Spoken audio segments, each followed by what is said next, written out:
이혼 서류를 접수하러 가는 길, 아내가 입덧을 시작했다. 하지만 그녀는 여전히 독하게 말했다. 그냥 멀미예요. 이혼하는 데는 문제 없어요. 내 얼굴이 싸늘하게 굳었다. 정말? 그럼 병원부터 가봐야겠군. 3년 전, 시립병원 심장내과 복도에서 서연을 다시 만났을 때 내 인생은 완전히 다른 방향으로 틀어졌다. 그때 그녀는 어머니를 밤새 간호하느라 두 눈이 퉁퉁 부어 몹시 수척해 보였다. 그녀의 가족은 최악의 비극을 맞고 있었다. 도박 중독자였던 아버지는 거액의 빚을 남기고 흔적도 없이 사라졌다. 어머니는 그 충격으로 심장병이 재발해 응급실에 실려온 터였다. 차가운 벽에 무력하게 기대어 있는 그녀의 연약한 모습을 본 순간 내 심장은 속수무책으로 흔들렸다. 사람들이 흔히 말하는 운명적인 사랑이었다. 하지만 서연처럼 폭풍우 한가운데 서 있는 여자가 연애 따위에 신경 쓸 리 없다는 것을 알았다. 그래서 나는 가장 현실적인 방법으로 접근하기로 했다. 할아버지께서 위독하시다는 핑계를 댔다. 할아버지의 마지막 소원이 장손인 내가 가정을 꾸리는 것을 보는 것이라고. 나는 서연에게 3년짜리 계약 결혼을 제안했다. 조건은 명확했다.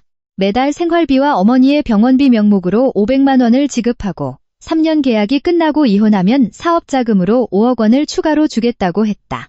서연은 동의했다. 어머니를 살리기 위해 그녀에게 다른 선택지는 없었다. 결혼식은 조용하고 간소하게 치러졌고 그녀는 우리 집으로 들어와 함께 살게 되었다.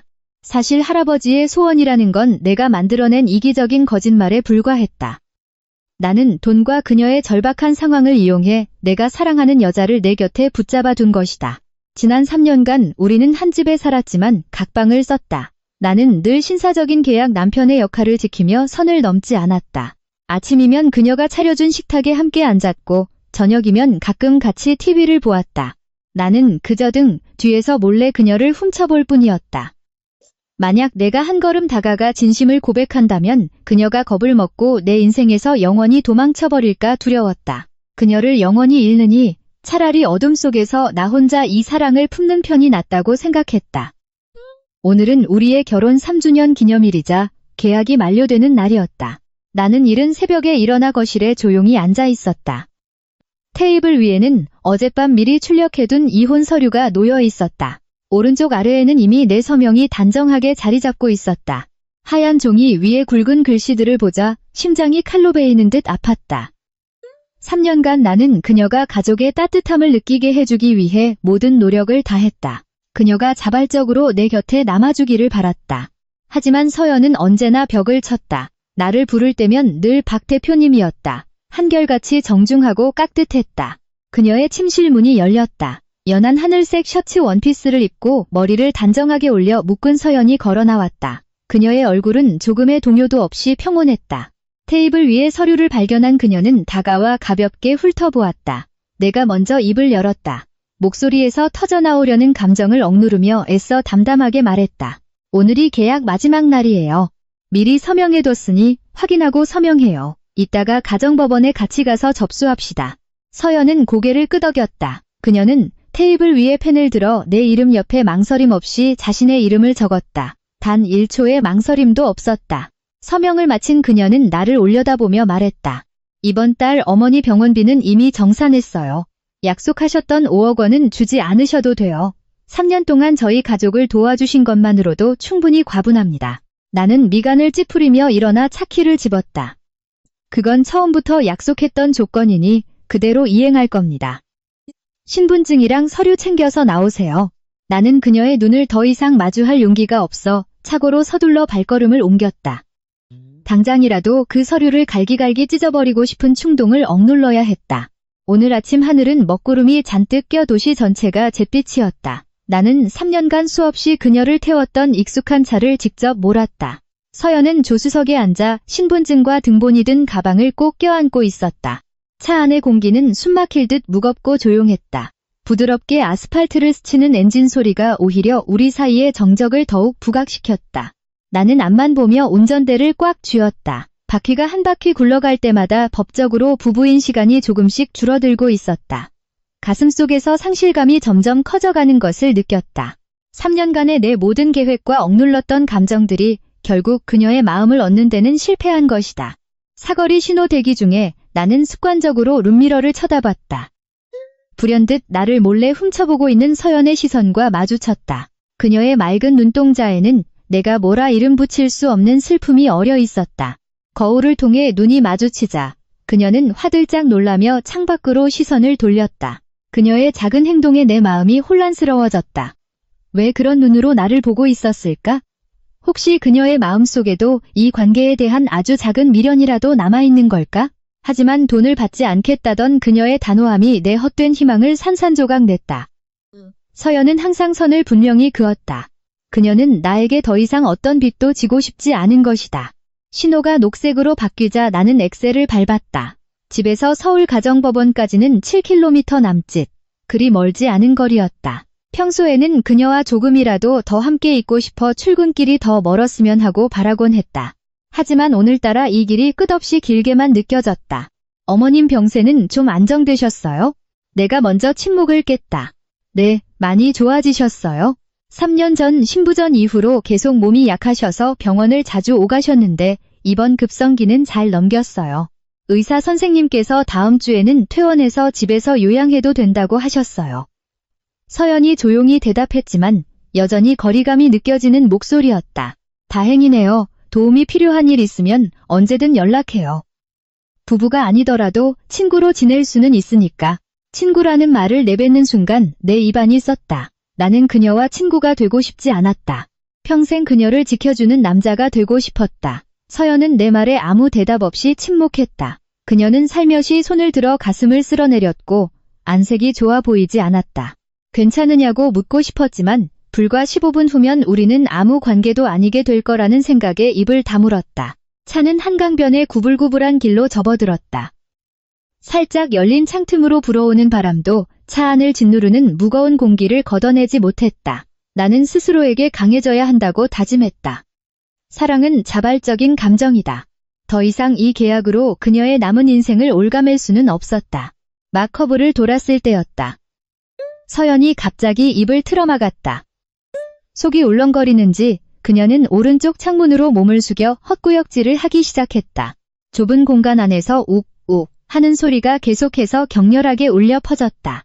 나는 소스라치게 놀라 급브레이크를 밟았다. 차가 도로변에 급하게 멈춰섰다. 심장이 미친 듯이 뛰었다. 아침부터 애써 유지해온 침착함과 냉정함이 순식간에 무너져 내렸다. 나는 재빨리 안전벨트를 풀고 그녀 쪽으로 몸을 기울이며 등을 부드럽게 쓸어주었다. 서연 씨, 괜찮아요? 어디가 안 좋은 거예요? 내 목소리는 당황과 걱정으로 심하게 떨렸다.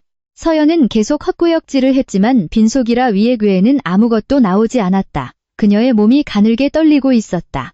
나는 허둥지둥 차 안에서 생수병을 찾아 뚜껑을 열어 그녀의 입에 가져다 주었다.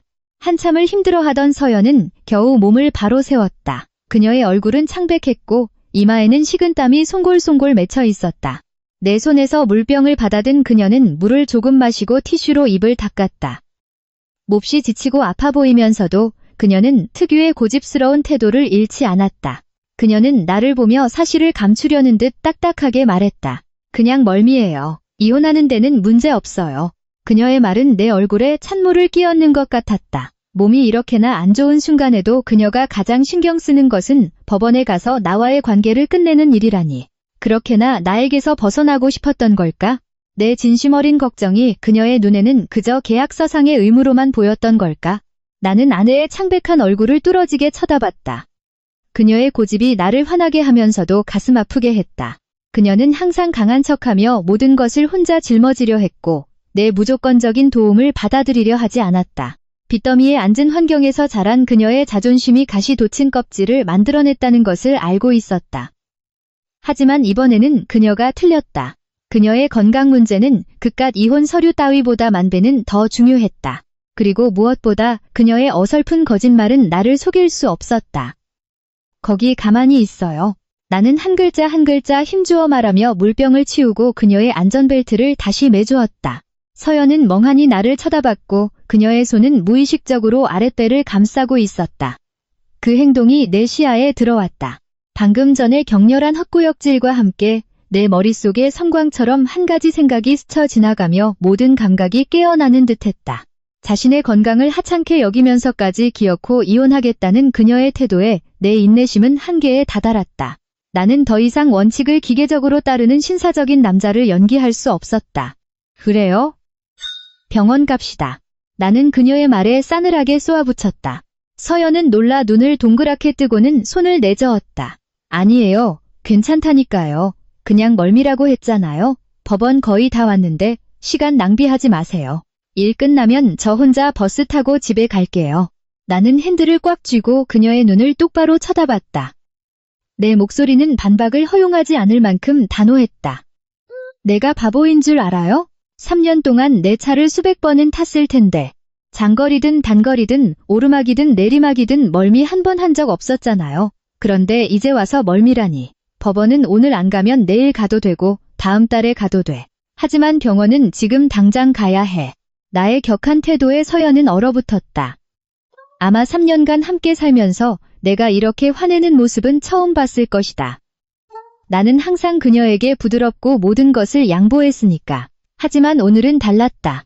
나는 기어를 바꾸고 한적한 도로 한가운데서 단호하게 핸들을 꺾어 차를 돌렸다. 차는 이혼 서류도 빌어먹을 계약서도 모두 내팽개치고 서울중앙병원을 향해 질주했다. 이 순간 내 머릿속에는 오직 한 가지, 서연의 건강뿐이었다. 병원으로 가는 동안 서연은 쥐 죽은 듯이 조용했다. 그녀는 더 이상 아무런 반박도 하지 못했다. 조수석에 몸을 웅크린 채 서류 가방을 꼭 붙들고 멍하니 창밖만 바라보고 있었다. 나는 침착하게 엑셀을 밟으며 앞을 보았지만 마음속은 폭풍우가 몰아치고 있었다. 헛구역질, 배를 감싸는 행동, 피로감, 창백한 얼굴. 그 증상들이 머릿속에서 계속 맴돌았다. 지난 3년간 우리는 선을 넘지 않았지만 딱 하룻밤, 약 2달 전에 그 밤만은 예외였다. 그날은 내 생일이었다. 회사 파티에서 거래처 사람들이 권하는 술을 거절하지 못하고 꽤 많이 마셨다. 집에 돌아왔을 때 나는 거의 이성을 잃은 상태였다. 그런데 무슨 이유에선지 그날 밤 그녀는 나를 밀어내지 않았다. 조용히 내 품에 안겨왔다. 그날 이후 우리는 마치 아무 일도 없었다는 듯이 그 일을 언급하는 것을 피하며 예전처럼 거리를 유지했다. 분명 그날 밤의 일 때문일 것이다. 그 가능성을 생각하자 손에 땀이 찼다. 그것이 사실이기를 바라면서도 한편으로는 그녀가 심각한 위장병에 걸린 것은 아닐까 두려웠다. 어떤 경우든 나는 반드시 그녀를 병원에 데려가 확인해야만 했다. 차는 서울중앙병원의 정문으로 들어섰다. 나는 서둘러 주차 공간을 찾은 뒤 문을 열고 내렸다. 차는 병원 주차장으로 급하게 꺾어 들어갔고 타이어가 바닥에 끌리며 거친 마찰음을 냈다. 나는 주차선을 살짝 침범하는 것도 아랑곳하지 않고 방문객 구역에 차를 세웠다. 지금은 어떤 규칙도 중요하지 않았다. 나는 서둘러 차에서 내려 조수석으로 달려갔다.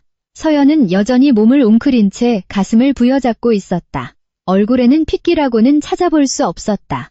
내가 문을 열자 그녀는 안전벨트를 풀었다. 차에서 한 발을 내디뎠지만 몸이 휘청거리며 쓰러질 뻔했다. 혼자 걸어갈 수 있어요? 부축 안 해주셔도 돼요. 서연이 작게 말했지만 나는 그녀의 고집스러운 말을 단칼에 무시했다. 이런 몸으로 혼자 걷겠다고? 날 걱정으로 미치게 만들어야 속이 시원하겠어? 나는 몸을 숙여 한 팔로 그녀의 등을 감싸고 다른 팔로 다리를 받쳐 단숨에 그녀를 안아 올렸다. 서연은 놀라 내 가슴에 얼굴을 묻었고 반사적으로 내 옷깃을 꽉 붙잡았다. 대표님, 뭐 하시는 거예요? 내려주세요. 사람들이 다 보잖아요. 서연이 당황하며 저항했다. 가만히 있어. 제발 얌전히 좀 있어줘. 나는 명령조로 말하며 응급실 자동문을 향해 성큼성큼 걸어갔다. 병원 복도에는 익숙한 소독약 냄새가 가득했다. 문을 들어서자마자 병원장이자 우리 집안과 오랜 인연이 있는 김 원장님과 마주쳤다. 내가 허겁지겁 여자를 안고 뛰어들어오는 모습을 본 그는 미간을 찌푸리며 다가왔다. 박 대표, 웬일인가? 누구를 데리고 온 건가? 원장님, 당장 제 아내 좀 진찰해주세요. 차에서 계속 구역질을 하고 안색이 너무 안 좋습니다. 나는 다급하고 단호한 목소리로 빠르게 말했다. 제 아내라는 단어는 주변 사람들이 모두 들을 수 있을 만큼 크고 명확하게 발음했다. 지난 3년간 우리의 결혼은 비밀리에 이루어져 서연의 얼굴을 아는 사람은 거의 없었다. 하지만 오늘 나는 모든 사람에게 선언하고 싶었다.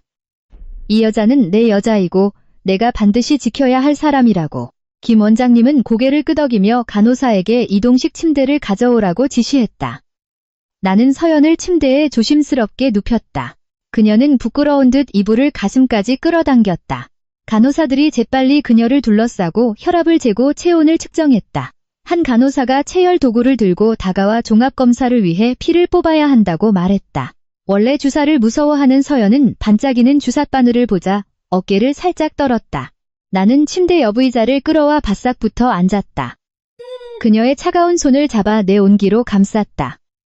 조금만 참아요. 내가 옆에 있으니까. 내가 그녀를 안심시켰다. 간호사가 그녀의 가느다란 팔에 고무줄을 감고 혈관을 찾은 뒤 주삿바늘을 꽂았다. 나 역시 주삿바늘이 살갗을 뚫는 광경을 몹시 싫어하는 터라 그녀의 깡마른 팔에 바늘이 들어가는 것을 보자 고통스러워 얼굴을 찡그렸다. 나는 다른 손으로 이마를 가려 시야를 차단했지만 서연의 손은 여전히 꽉 잡고 있었다. 수천억 원대 회사를 운영하며 재계에서 호령하던 CEO가 아내가 아플까봐 병상 옆에 쭈그려 앉아 식은땀을 흘리며 떨고 있었다. 체열이 끝나고 간호사가 반창고를 붙인 뒤 자리를 떴다. 서연은 복잡한 눈빛으로 나를 돌아봤다. 그녀는 이혼 서류에 대해 무언가 말하려 했지만 나는 검지를 입술에 대며 조용히 하라는 신호를 보냈다. 잠시 후 결과가 어떻게 나오든 나는 이제 두 번 다시 그녀의 손을 놓지 않을 생각이었다. 체열 후 김 원장님은 종합검사 절차에 따라 서연을 복부 초음파실로 데려가라고 했다. 대기실은 꽤 붐볐다. 나는 창가 쪽 빈자리를 찾아 그녀를 앉힌 뒤 서둘러 병원 매점으로 달려가 따뜻한 우유 한 잔을 사왔다. 속 좀 덮이게 마셔요. 내가 우유를 건네자 서연은 두 손으로 컵을 받아들었다. 피어오르는 김이 그녀의 근심 어린 눈빛을 흐릿하게 만들었다. 그녀는 우유를 한 모금 마시고는 컵을 옆에 내려놓았다. 그리고는 등본과 이혼 서류가 든 가방끈을 다시 꽉 붙잡았다. 대표님, 이따가 결과 나오면 저 혼자 버스 타고 갈게요. 아침에 뭘 잘못 먹어서 그냥 체한 것 같아요. 오후나 내일 오전에 법원 가도 되니까 대표님 일에 방해되지 않게. 서연이 진지한 얼굴로 말했다. 나를 밀어내려는 그녀의 단호함에 화가 치밀었다. 나는 그녀의 눈을 똑바로 보며 목소리를 낮게 깔았다. 오늘 하루, 이혼이라는 단어는 입에 담지 마요. 내일은 당신 건강보다 중요하지 않아. 결과 나올 때까지 여기서 꼼짝 말고 있어요. 나의 강경한 태도에 서연은 입을 다물었다. 결과를 기다리는 시간은 영원처럼 길게 느껴졌다. 나는 팔짱을 낀 채 진료실 문만 뚫어지게 쳐다봤다. 머릿속에서는 두 가지 생각이 팽팽하게 맞섰다. 한편으로는 내 예상이 맞기를 간절히 바랐고 다른 한편으로는 그녀가 정말 심각한 병에 걸렸을까봐 두려웠다. 지난 3년간 그녀는 가족 때문에 너무나 많은 고통을 짊어졌다. 더 이상 육체적인 고통까지 겪게 하고 싶지 않았다. 한서연님, 진료실로 들어오세요. 방송이 그녀의 이름을 불렀다. 나는 즉시 일어나 그녀의 팔을 부축하며 함께 진료실로 들어갔다. 진료실에는 중년의 여의사가 앉아 있었다. 그녀는 혈액검사 결과지와 초음파 사진을 들고 안경을 고쳤으며 우리를 번갈아 보았다. 두 분, 부부 맞으시죠? 의사가 물었다. 네, 제 아내입니다. 의사 선생님, 아내 상태가 어떻습니까? 위에 염증이라도 있는 건가요? 내가 조급하게 물었다. 여의사는 온화하게 미소 지었다. 그녀는 서류를 책상에 내려놓으며 부드럽게 말했다. 남편분께서 걱정이 너무 많으시네요. 아내분 위는 아주 건강합니다. 아무 문제 없어요. 서연은 안도의 한숨을 내쉬며 거봐요, 내 말이 맞잖아요 하는 눈빛으로 나를 쳐다봤다. 하지만 의사의 다음 말은 진료실의 모든 소리를 삼켜버렸다. 그렇게 구역질하는 건 정상적인 생리 반응이에요. 두 분, 축하드립니다. 초음파와 혈액 검사 결과 아내분은 임신 7주 차입니다. 아기집도 자궁에 잘 자리를 잡았고 심장 소리도 아주 우렁차네요.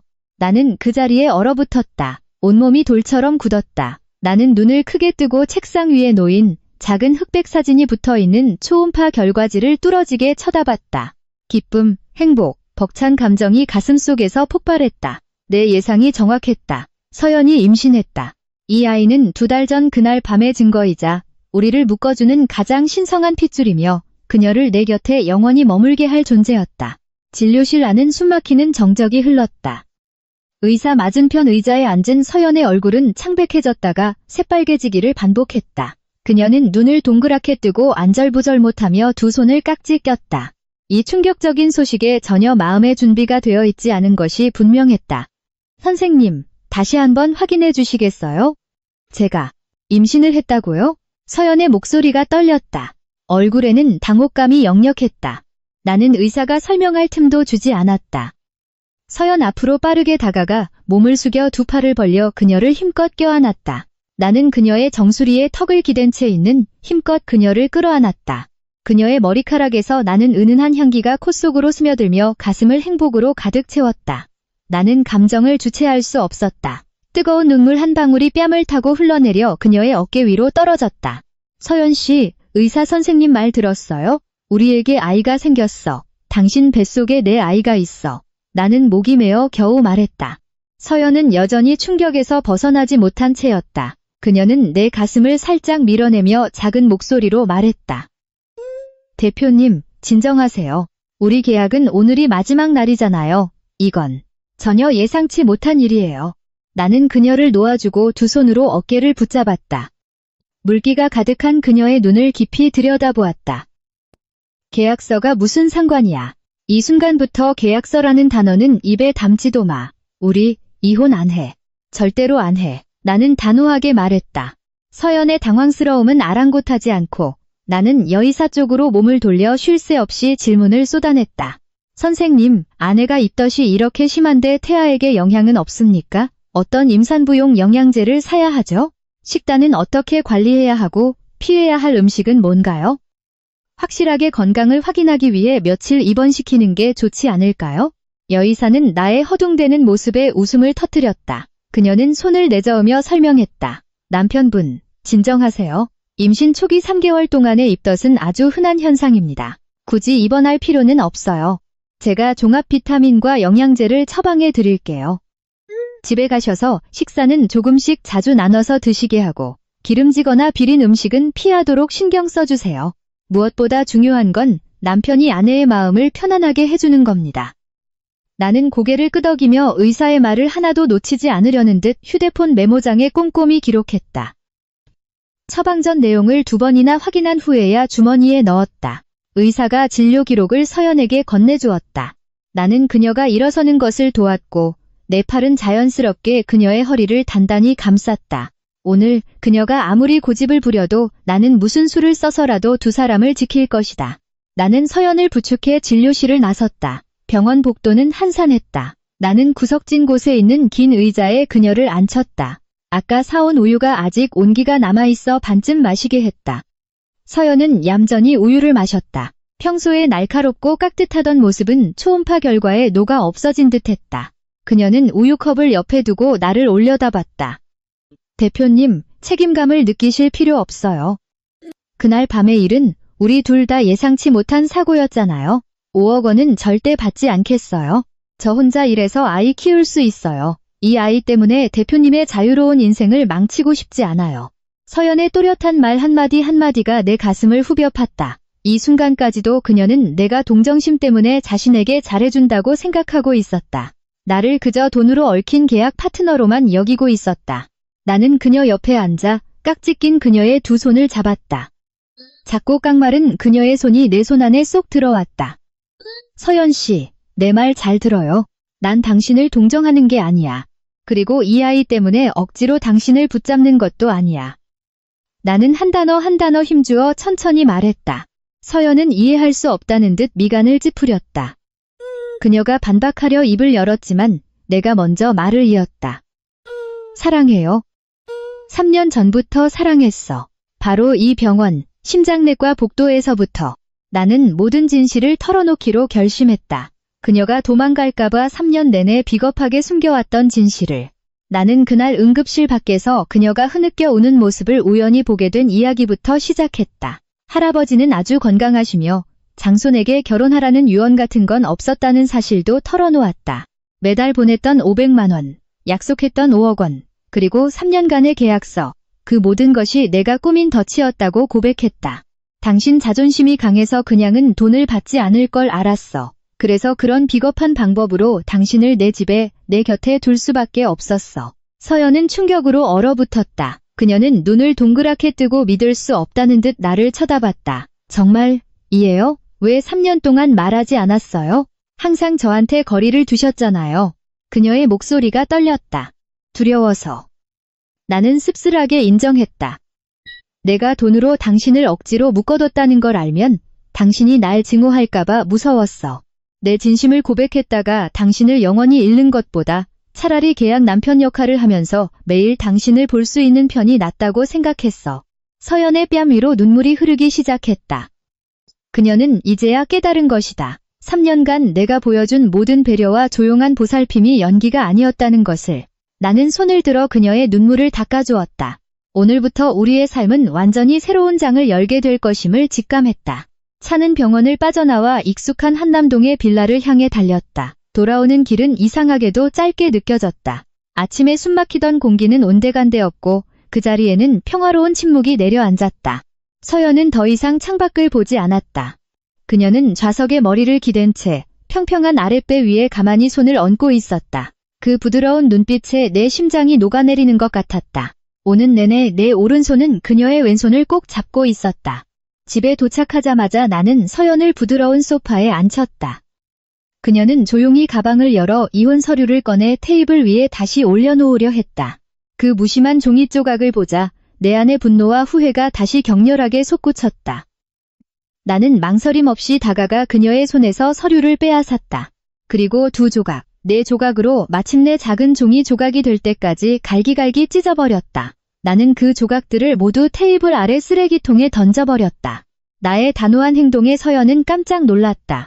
그녀는 소파에 앉은 채 내 모든 행동을 눈으로 좇고 있었다. 이제 끝났어. 오늘부터 우리 가족의 사전에는 이혼이라는 단어는 없어. 나는 미소 지으며 그녀를 돌아봤다. 그녀 옆에 앉아 따뜻한 물을 한 잔 따라 건넸다. 3년간 억눌렀던 감정이 터진 둑처럼 쏟아져 나왔다. 나는 더 이상 아무것도 숨기고 싶지 않았다. 내가 몰래 기억해온 그녀의 사소한 습관들을 하나씩 이야기하기 시작했다. 당신이 매일 아침 꿀물을 타 마시는 거, 비 오는 날이면 거실에 은방울꽃을 꽂아두는 거, 책을 읽다가 접어두는 버릇이 있는 거 다 알고 있었어. 당신 파를 싫어하면서도 내가 된장찌개가 맛있다고 칭찬한 날 이후로 항상 내 그릇에만 파를 듬뿍 담아주고 당신 그릇에서는 몰래 파를 골라냈지. 내 말을 듣는 서연의 눈가가 점점 붉어졌다. 늘 바쁘고 냉정해 보였던 남자가 자신의 일상의 아주 작은 부분까지 마음속에 담아두고 있었다는 사실에 그녀는 놀란 듯했다. 대표님, 정말 바보 같아요. 사실 지난 3년간 저도 대표님에게서 따뜻함을 느꼈어요. 가족과 함께하는 저녁 식사가 누군가 나를 기다려준다는 느낌이 너무나 그리웠어요. 하지만 스스로에게 절대 욕심내지 말자고 다짐했어요. 3년이 끝났을 때 제가 떠나지 못하게 될까 봐 두려웠거든요. 서연의 목소리가 떨렸다. 그녀는 눈물을 감추려 고개를 숙였다. 그녀의 고백을 듣는 순간 내 심장은 기쁨으로 터질 것 같았다. 나의 사랑이 일방적인 노력이 아니었다. 그녀의 마음도 흔들리고 있었다. 다만 그녀를 둘러싼 상황이 그녀를 강하게 버티도록 만들었을 뿐이다. 나는 그녀의 턱을 들어 올렸다. 그리고 그 모든 시간을 보상해주듯 입을 맞추려 몸을 숙였다. 우리 사이의 거리가 몇 센티미터밖에 남지 않았을 때 내 재킷 주머니에서 요란한 전화벨 소리가 울렸다. 나는 깜짝 놀라 뒤로 물러섰고 서연도 당황하며 고개를 돌려 눈물을 닦았다. 휴대폰을 꺼내자 액정에는 어머니라는 글자가 반짝이고 있었다. 나는 헛기침을 하고 통화 버튼을 눌렀다. 네, 어머니, 지훈아, 오늘이 너랑 그 아이 계약 3년째 되는 날이지? 일은 어떻게 됐니? 그 애, 짐은 다 쌌어? 전화기 너머로 어머니의 날카롭고 권위적인 목소리가 들려왔다. 어머니는 사업차 프랑스에 계셨다. 나는 서연을 힐끗 보았다. 그녀는 긴장한 채 내 반응을 기다리고 있었다. 10년 전 아버지가 돌아가신 후 어머니는 홀로 회사를 이끌어 오셨다. 재계의 거친 파도는 어머니를 철두철미하고 결단력 있는 여성으로 만들었다. 3년 전 내가 가난하고 빚더미에 앉은 여자와 결혼하겠다고 했을 때 어머니는 격렬하게 반대하셨다. 하지만 내가 할아버지가 위독하시다는 핑계로 밀어붙이자 마지못해 눈 감아주셨던 것이다. 나는 목을 가다듬고 자랑스러운 목소리로 대답했다. 어머니, 그 서류는 찢어버렸습니다. 저희 이혼 안 합니다. 그리고 어머니, 슬슬 회사 일 정리하고 한국 들어오실 준비하셔야겠습니다. 서연이가 어머니 손주를 임신했습니다. 7주 차랍니다. 전화기 저편이 3초간 소름 끼치도록 조용했다. 그리고는 어머니의 놀라움과 기쁨이 뒤섞인 비명이 터져 나왔다. 너무 커서 휴대폰을 귀에서 잠시 떼어야 할 정도였다. 뭐라고? 지훈아, 정말이니? 서연이가 임신을 했다고? 세상에, 조상님이 도우셨구나. 김비서, 당장 오늘 오후 독일행 비행기 취소해. 제일 빠른 한국행 비행기 표로 예약해. 어머니는 전화상으로 비서에게 바로 지시를 내렸다. 그녀는 다시 나에게 목소리를 바꾸어 걱정과 질책이 섞인 말투로 말했다. 이 녀석아, 아내가 임신했는데 어딜 내보내려고 해. 네가 서연이 마음 조금이라도 상하게 하면 가만 안 둬. 내일 당장 도착할 테니 집에서 아내 잘 보살피고 있어. 전화는 순식간에 끊겼다. 나는 서연을 보며 의기양양하게 미소 지었다. 그녀의 가장 큰 걱정거리였던 시어머니 문제가 말끔히 해결된 순간이었다. 선언대로 다음날 저녁 어머니를 태운 차가 빌라 앞에 도착했다. 차에서 내린 어머니는 우아한 모습이었지만 발걸음은 몹시 급했다. 거실로 들어선 어머니는 나를 밀치고 곧장 서연에게로 향했다. 어머니는 두 팔을 벌려 서연을 꼭 껴안았다. 예상치 못한 친밀한 행동에 서연은 그 자리에 얼어붙었다. 아이고, 가여운 것. 이렇게 말랐는데 지훈이 녀석은 뭘 먹인 게야. 입덧 때문에 힘들지는 않고? 어머니는 서연을 놓아주며 진심으로 안타까운 눈빛으로 그녀의 헬쑥한 얼굴을 어루만졌다. 아니에요, 어머님, 괜찮아요. 오시는 길 힘드셨죠? 서연이 어색하게 대답했다. 어머니는 나를 획 돌아보며 쏘아붙였다. 넌 정말 연애에는 쑥맥이구나. 좋아하면 좋아한다고 말을 할 것이지 계약은 무슨 놈의 계약이야. 애를 3년 동안이나 고생시키고 말이야. 그러고는 어머니는 핸드백에서 붉은 벨벳 상자를 꺼냈다. 상자를 열자 흠 하나 없이 맑고 투명한 빛의 옥팔찌가 모습을 드러냈다. 그것은 우리 가문의 맏며느리에게만 물려주는 귀한 예물이었다. 어머니는 서연의 손을 끌어당겨 그녀의 하얀 손목에 직접 팔찌를 채워주었다. 오늘부터 너는 내 친딸이다. 지훈이를 포함해서 누구든 널 괴롭히면 내가 그놈을 집에서 쫓아낼 테니 그리 알거라. 어머니가 단호하게 선언했다. 서연은 감동에 벅차 울음을 터뜨렸다. 그녀는 어머니를 끌어안았다. 아주 오랜만에 다시 느껴보는 따뜻하고 넓은 어머니의 사랑이었다. 나는 내 인생에서 가장 중요한 두 여인이 서로를 껴안고 있는 모습을 보며 마음에 더할 나위 없는 평화가 찾아오는 것을 느꼈다. 그날 저녁 어머니가 시차 때문에 일찍 주무시러 간 후 아래층에는 우리 부부만 남았다. 나는 서연의 손을 잡고 내 서재로 이끌었다. 그곳은 지난 3년간 나의 사적인 공간으로 서연은 한 번도 들어온 적이 없었다. 나는 그녀를 부드러운 가죽 의자에 앉히고 구석에 있는 금고로 다가갔다. 비밀번호를 누르자 철컥하는 소리와 함께 문이 열렸다. 나는 가장 안쪽에서 두꺼운 수첩 한 권을 꺼냈다. 갈색 가죽 표지는 모서리가 닳아 세월의 흔적이 묻어 있었다. 나는 헛기침을 하고 그녀 앞 책상에 수첩을 올려놓았다. 당신에게 주는 선물이야. 평생 숨기려고 했는데 지금이 이 보물을 진짜 주인에게 돌려줄 가장 좋은 때인 것 같아서. 나는 부끄러움에 귀가 뜨거워지는 것을 느끼며 말했다.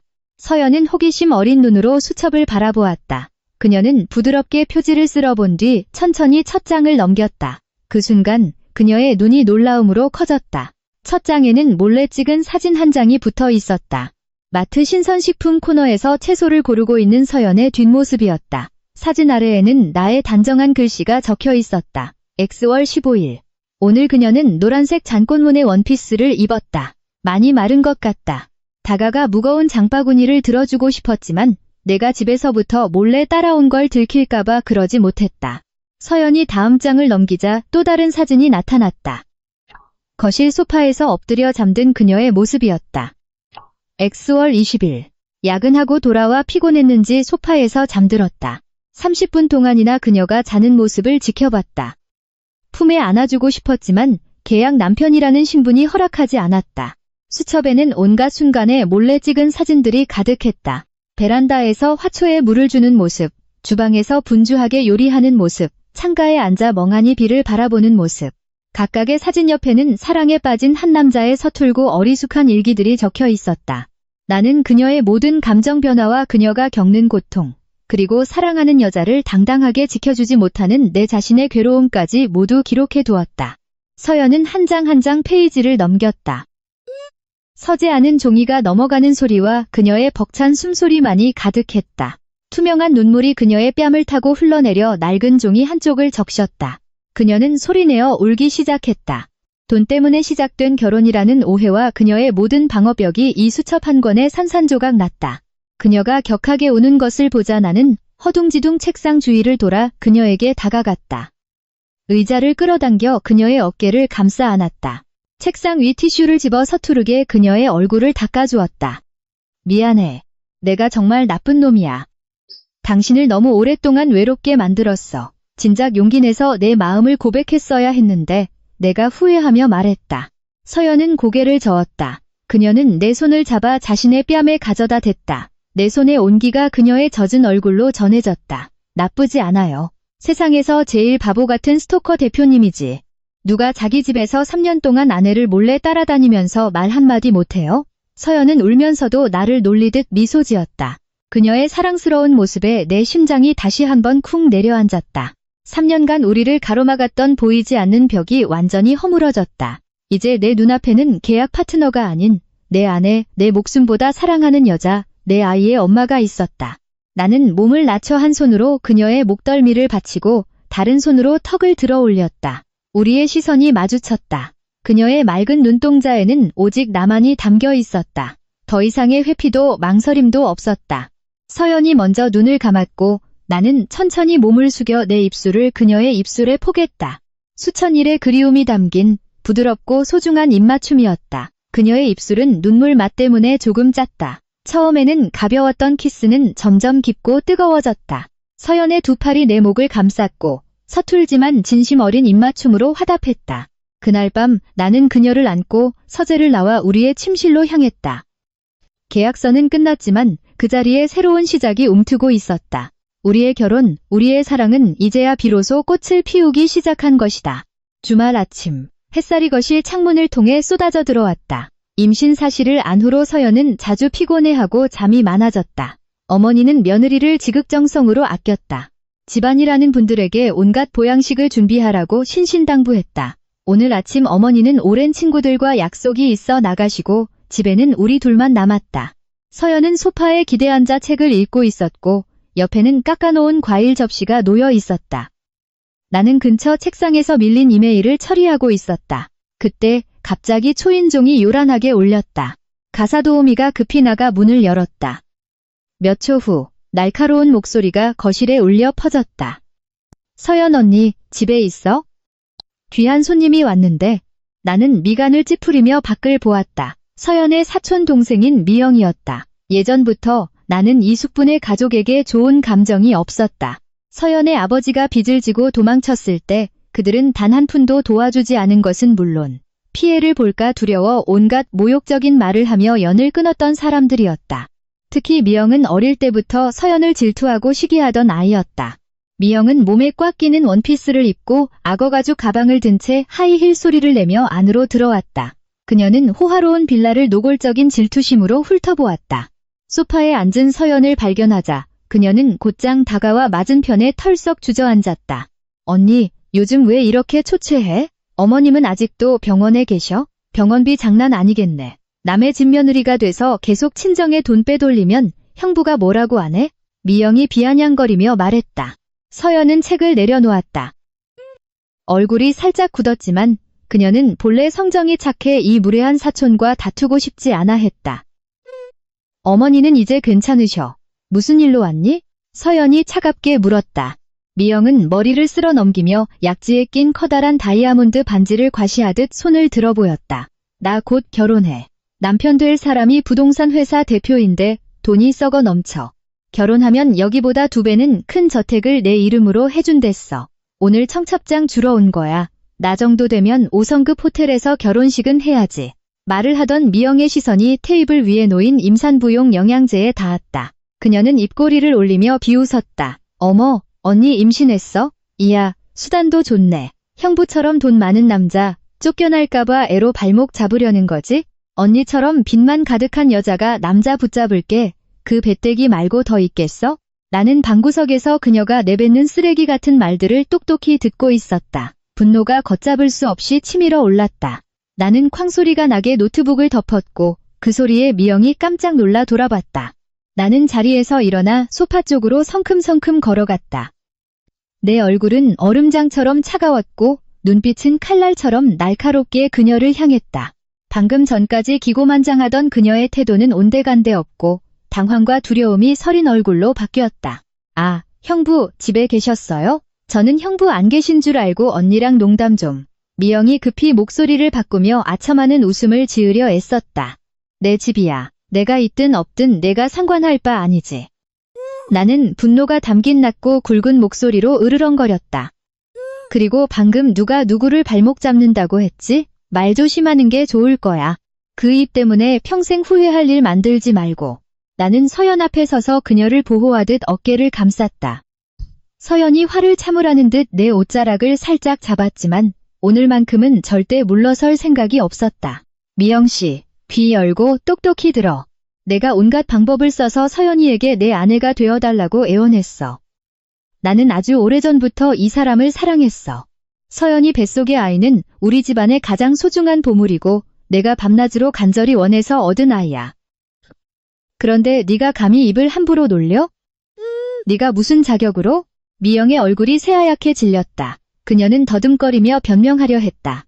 형부, 오해해요. 저는 그냥 언니가 가난해서 형부랑 결혼하면 고생할까봐 걱정돼서.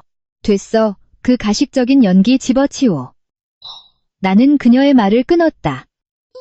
아내의 집이 어려울 땐 쥐 죽은 듯 숨어 있다가 이제 와서 잘 사는 게 배 아파서 찾아온 거잖아. 내 남편이 얼마나 부자인지는 관심 없어. 하지만 내 집에 발을 들여 내 아내를 모욕하는 건 용서 못해. 나는 주방에 있는 가사도우미를 큰 소리로 불렀다. 아주머니, 손님 배웅하세요. 그리고 앞으로 제 허락 없이는 절대 이 여자를 집안에 들이지 마세요. 미영은 분한 듯 발을 구르며 가방을 들고 획 돌아서 나가버렸다. 문이 쾅 닫히고 집안은 다시 평온을 되찾았다. 나는 서연을 돌아보며 그녀 옆에 앉아 그녀가 충격받지 않았는지 살폈다. 저런 사람들 말 마음에 담아두지 마. 그냥 당신 행복을 질투하는 것뿐이야. 내가 있잖아. 이제 아무도 당신 눈에서 눈물 한 방울도 흘리게 못해. 내가 단호하게 말하자 서연은 내 어깨에 머리를 기대며 안심한 듯 미소 지었다. 오해를 푼 이후로 그녀는 내 사랑을 온전히 믿고 있었다. 내가 언제나 모든 폭풍으로부터 그녀를 지켜줄 견고한 성벽이 되어줄 것이라는 것을. 시간은 빠르게 흘러 어느덧 서연은 임신 12주차에 접어들었다. 태아 목덜미 투명대 검사와 전반적인 발달 상황을 확인하는 중요한 시기였다. 나는 전날 밤부터 너무 긴장돼서 잠을 설쳤다. 아침 일찍 일어나 아내를 산부인과에 데려갈 준비를 했다. 병원 서비스가 아무리 좋아도 마음이 놓이지 않았다. 나는 커다란 가방에 온갖 물건을 챙겨 넣었다. 보온병 2개, 하나는 뜨거운 물, 하나는 차가운 물, 우유 3팩, 입덧 방지용 비스킷 1통. 심지어 병원 에어컨이 추울까봐 푹신한 등 쿠션과 얇은 담요까지 챙겼다. 옷을 갈아입고 나온 서연은 내 손에 들린 짐을 보고 웃음을 터뜨렸다. 지훈 씨, 우리 검사 받으러 가는 거지 1박 2일로 여행 가는 거 아니에요. 이렇게 집을 통째로 옮겨가면 사람들이 비웃겠어요. 나는 태연하게 가방을 어깨에 메고 다른 손으로 그녀의 손을 잡고 조심스럽게 계단을 내려갔다. 남들이 뭐라고 하든 상관없어. 철저하게 준비해야지. 내 아내가 보물을 품고 있는데 거기서 목마르거나 배고프면 어떡해. 돌다리도 두들겨보고 건너야지. 병원에 도착해 나는 서연을 차에서 안아내린 뒤 대기실로 부축했다. 서연의 예상대로 말끔한 정장 차림의 남자가 주렁주렁 짐을 들고 있는 내 모습은 많은 사람들의 호기심 어린 시선과 간호사들의 웃음을 자아냈다. 나는 모른 척하며 서연에게 가장 편안한 자리를 찾아주고 등 뒤에 쿠션을 받쳐주었다. 내가 물을 따라주려 보온병을 열었을 때 등 뒤에서 시큼한 목소리가 들려왔다.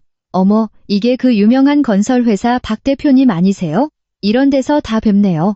돌아보니 재계에서 우리 회사와 치열하게 경쟁하는 이 대표 부부였다. 이 대표 옆에는 온몸을 명품과 보석으로 치장한 그의 아내가 서 있었다. 그들 역시 진료를 받으러 온 모양이었다. 이 대표의 아내는 내 발치에 놓인 짐을 훑어보고는 서연을 곁눈질하며 말했다. 박 대표님, 천하에 바쁘신 분이 아내 병원까지 직접 따라오시고 짐까지 드는 수고를 다 하시네요.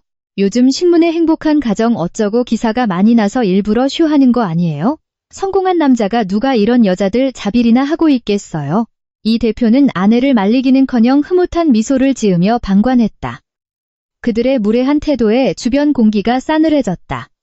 이 대표 아내의 비아냥에 내 속에서 불이 치밀었다. 비즈니스 때문에 몇 마디 비꼬는 말은 참을 수 있었지만 내 아내와 내 가족의 명예를 건드리는 것은 절대 용납할 수 없었다. 나는 조용히 보온병 뚜껑을 닫아 내려놓았다. 그리고 똑바로 서서 구겨진 재킷을 정리했다. 얼음처럼 차가운 시선으로 그들 부부를 쏘아봤다. 이 사모님, 말씀 조심하시죠. 제 아내는 제 핏줄을 품고 있습니다. 제가 아내를 사랑하고 보살피는 것은 남편이자 아빠로서의 책임이자 자랑입니다. 남편의 무관심 속에서 사는 사람 눈에나 이런 당연한 행동이 쇼로 보이는 법이죠. 내 직설적인 반격은 그녀의 아픈 곳을 정확히 찔렀다. 재계에서 이 대표가 바람을 피운다는 사실은 공공연한 비밀이었다. 그의 아내는 그저 재산을 지키는 허수아비 신세였다. 그녀의 얼굴이 분노와 수치심으로 벌개졌다. 무언가 반박하려 했지만 말이 나오지 않는 듯했다. 나는 이 대표를 똑바로 쳐다보며 또렷하게 말했다. 이 대표님, 사모님 입단속 좀 잘 시키셔야겠습니다. 밖에 나와서 회사 망신시키는 일 없도록 말입니다. 사업은 사업이지만 집에 돌아온 남자의 그릇은 아내를 어떻게 대하는지로 평가되는 법입니다. 아내가 남의 행복을 질투하게 만드는 것, 그게 바로 당신의 가장 큰 실패입니다. 사람들 앞에서 망신을 당한 이 대표의 얼굴이 흑빛이 되었다. 그는 당황하며 아내의 팔을 끌었다. 여보, 그만해. 미안합니다, 박 대표. 아내가 요즘 말을 좀 함부로 해서. 저희는 먼저 진료 보러 가겠습니다. 그는 주위에 비웃는 시선을 피하며 아내를 질질 끌고 다른 복도로 사라졌다. 소란을 정리하고 서연 옆에 다시 앉아 그녀가 내 손을 꼭 잡았다. 눈에는 존경과 감동이 가득했다.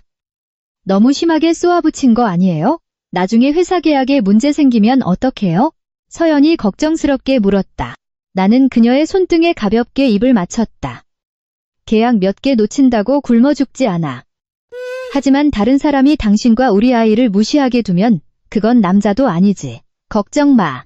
이제 당신의 하늘은 내가 다 받쳐줄 테니까. 서연이 행복하게 미소 지었다. 그때 간호사가 초음파실 문을 열고 한서연님을 불렀다. 나는 서둘러 짐을 챙겨 벅찬 마음으로 그녀를 부축하며 진료실로 들어갔다. 초음파실은 은은한 알코올 냄새가 났다. 의사는 서연의 평평한 배에 차가운 젤을 발랐다. 그녀가 살짝 몸을 떨자 나는 의자를 바싹 당겨 앉아 그녀의 손을 꼭 잡았다. 의사가 초음파 기기를 움직이기 시작했다. 내 시선은 벽에 걸린 흑백 모니터에 고정되었다. 처음에는 흐릿한 회색 화면뿐이었다. 나는 긴장감에 손에 땀을 주며 화면을 뚫어지게 쳐다봤다. 갑자기 의사가 한 곳에서 기기를 멈췄다. 그리고 버튼 하나를 누르자 갑자기 방 안에 크고 우렁찬 소리가 울려 퍼졌다.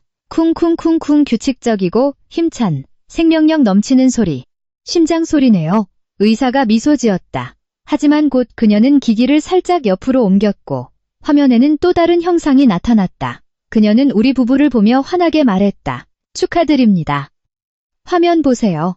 아기집이 2개네요. 아내분 쌍둥이를 임신하셨습니다.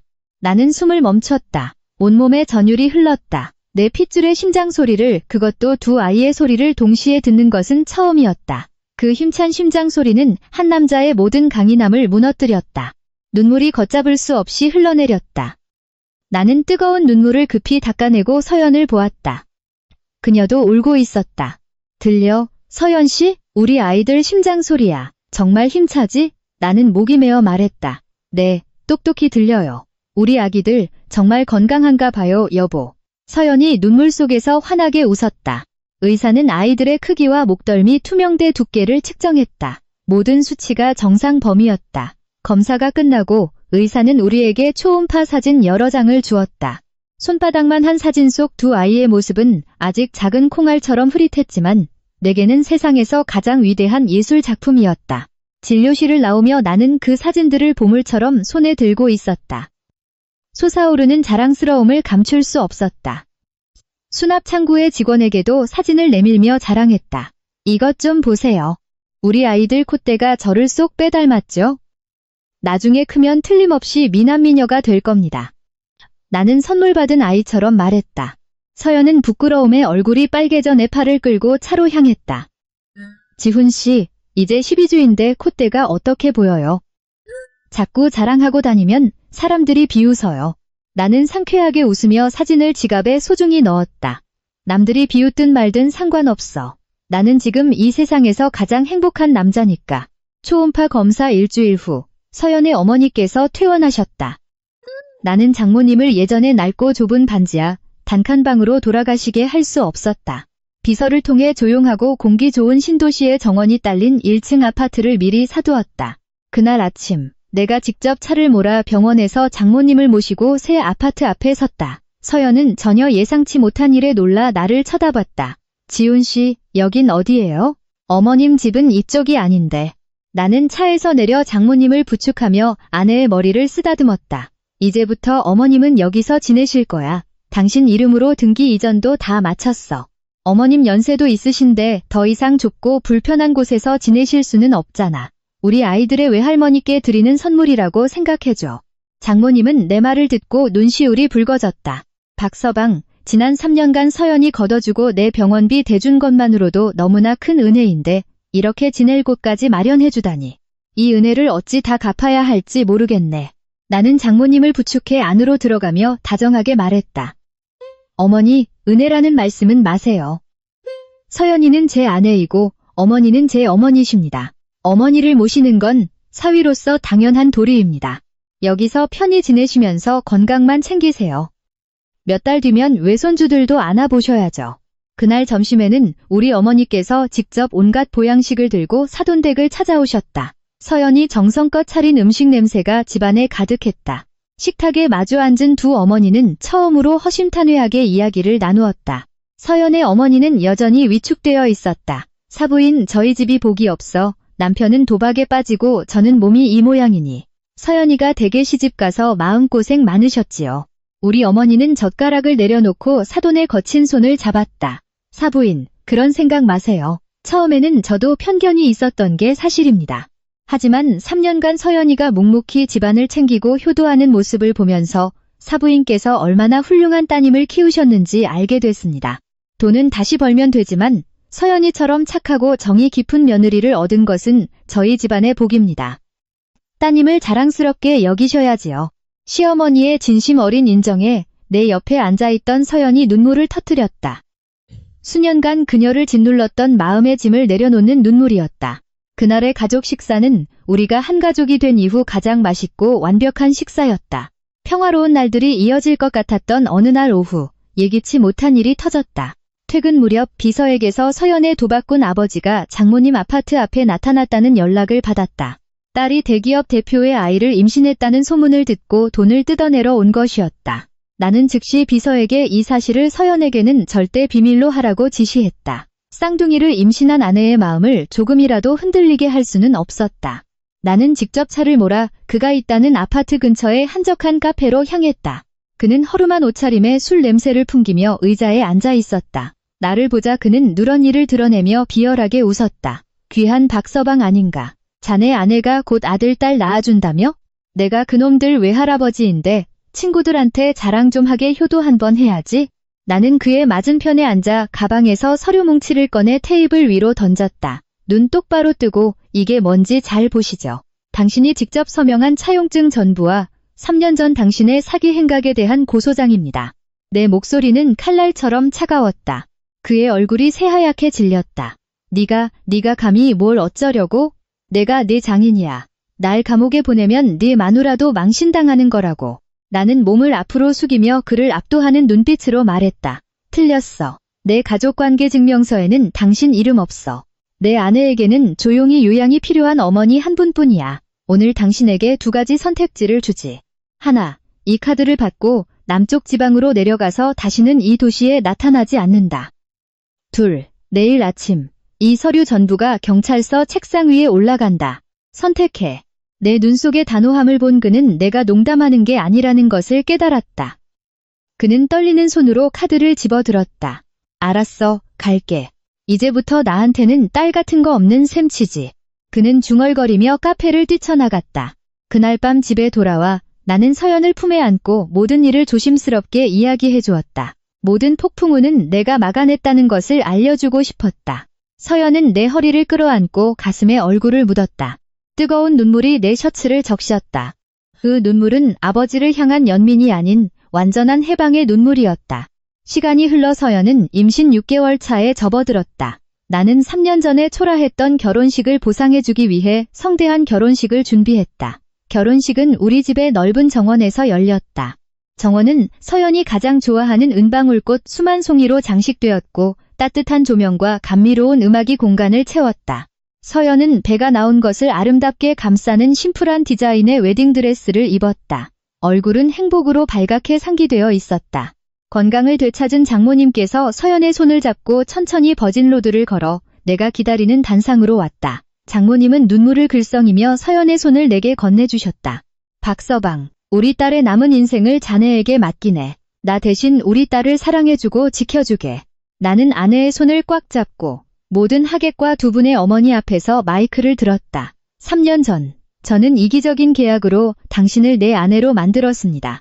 그것은 제 인생 가장 이기적인 행동이었지만 가장 올바른 결정이기도 했습니다. 오늘 모든 분들 앞에서 공식적으로 계약 조건을 수정하고자 합니다. 지금 이 순간부터 우리의 계약 기간은 영원입니다. 이혼은 없으며 오직 죽음만이 우리를 갈라놓을 수 있을 겁니다. 서연은 환하게 미소 지었고 행복의 눈물이 뺨을 타고 흘렀다. 그녀는 하객들의 뜨거운 박수 속에서 나를 끌어안았다. 결혼식 다음 날, 정기검진을 위해 의사가 집으로 찾아왔다. 청진기를 서연의 둥근 배에 대고 한참을 듣던 의사가 미소 지으며 말했다. 두 아이 모두 아주 건강하네요. 심장 소리도 힘차고 규칙적입니다.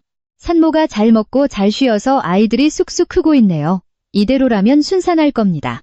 매번 아이들이 건강하다는 말을 들을 때마다 나는 말할 수 없는 기쁨에 휩싸였다. 그날 밤, 우리는 침실 베란다에 서서 서로에게 기댄 채 시원한 밤바람을 맞았다. 하늘에는 다이아몬드처럼 반짝이는 별들이 가득했다. 나는 아내의 허리를 감싸고 부푼 배 위에 손을 얹었다. 여보, 우리 아기들 이름은 뭐라고 지을까? 의사 선생님이 아들 하나, 딸 하나일 가능성이 높다던데. 서연이 나를 올려다보며 달빛 아래 환하게 미소 지었다. 생각해봤어요. 한 아이는 사랑, 다른 아이는 그리움의 글이라고 지으면 어때요? 사랑이와 그리.